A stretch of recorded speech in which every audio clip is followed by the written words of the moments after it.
എല്ലാവർക്കും നമസ്കാരം. വിവിധ ശാരീരിക പ്രശ്നങ്ങൾക്ക് ഇഞ്ചി എങ്ങനെയെല്ലാം ഉപയോഗിക്കാം എന്ന് നോക്കാം. ദഹനക്കേടിന് ഭക്ഷണത്തിന് മുൻപ് ഇഞ്ചിനീരും ഉപ്പും ചേർത്ത് കഴിക്കുക. ഇഞ്ചിച്ചായ കുടിക്കുന്നത് വയറിലെ ഗ്യാസ് കുറയ്ക്കാൻ സഹായിക്കും. ഛർദിക്ക് ഇഞ്ചിനീരും ഉള്ളിനീരും തുല്യ അളവിൽ ചേർത്ത് കഴിക്കുക. ഇഞ്ചി ചതച്ചത് ഉപ്പും നാരങ്ങാനീരും ചേർത്ത് കഴിക്കുന്നത് വിശപ്പ് വർദ്ധിപ്പിക്കും. വയറുവേദനയ്ക്ക് ഇഞ്ചിനീര് തേനിൽ ചാലിച്ച് കഴിക്കുക. ചുക്കുപൊടി ശർക്കര ചേർത്ത് കഴിക്കുന്നത് മലബന്ധം കുറയ്ക്കും. അസിഡിറ്റിക്ക് ഭക്ഷണത്തിന് ശേഷം ഒരു ചെറിയ കഷ്ണം ഇഞ്ചി ചവയ്ക്കുക. വയറിളക്കം മാറാൻ ഇഞ്ചിനീര് ചൂടുവെള്ളത്തിൽ ചേർത്ത് കുടിക്കുക. ഇഞ്ചിയും തുളസിയും ഇട്ട വെള്ളം കുടിക്കുന്നത് ജലദോഷത്തിന് നല്ലതാണ്. ചുമയ്ക്ക് ഇഞ്ചിനീരും തേനും ചേർത്ത് രാത്രി കഴിക്കുക. തൊണ്ടവേദനയ്ക്ക് ഇഞ്ചിയിട്ട് തിളപ്പിച്ച വെള്ളം കവിൾ കൊള്ളുക.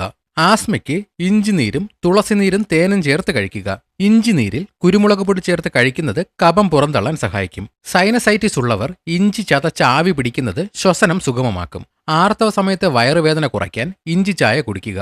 ചിരങ്ങിന് ഇഞ്ചിനീര് പുറമേ പുരട്ടുന്നത് അണുബാധ കുറയ്ക്കും. പനി കുറയ്ക്കാൻ ഇഞ്ചി കഷായം കുടിക്കുന്നത് നല്ലതാണ്. താരൻ മാറാൻ ഇഞ്ചിനീരും നാരങ്ങാനീരും ചേർത്ത് തലയിൽ തേക്കുക. വരണ്ട ചർമ്മത്തിന് ഇഞ്ചിനീരും ഒലീവ് ഓയിലും ചേർത്ത് പുരട്ടുക. പ്രാണികൾ കടിക്കുമ്പോൾ ഇഞ്ചിനീര് പുരട്ടുന്നത് വിഷമിറങ്ങാൻ സഹായിക്കും. നടുവേദനയ്ക്ക് ഇഞ്ചിനീര് കലർത്തിയ എണ്ണ കൊണ്ട് തടവുക. രാത്രി ഇഞ്ചി വെള്ളം കുടിക്കുന്നത് ശ്വാസനാളം ശുദ്ധീകരിക്കാൻ സഹായിക്കും. നഖത്തിലുണ്ടാകുന്ന ഫംഗസ് അണുബാധയ്ക്ക് ഇഞ്ചിനീര് നഖത്തിൽ പുരട്ടുക. കാൽപാദങ്ങളിലുണ്ടാകുന്ന ചൊറിച്ചിലിന് ഇഞ്ചി തിളപ്പിച്ച വെള്ളത്തിൽ കാലുകൾ വെക്കുക. ചുക്കുവെള്ളം കുടിക്കുന്നത് അസിഡിറ്റി കുറയ്ക്കും. ഇഞ്ചിനീര് പുരട്ടുന്നത് പാടുകൾ കുറയ്ക്കാൻ സഹായിക്കും.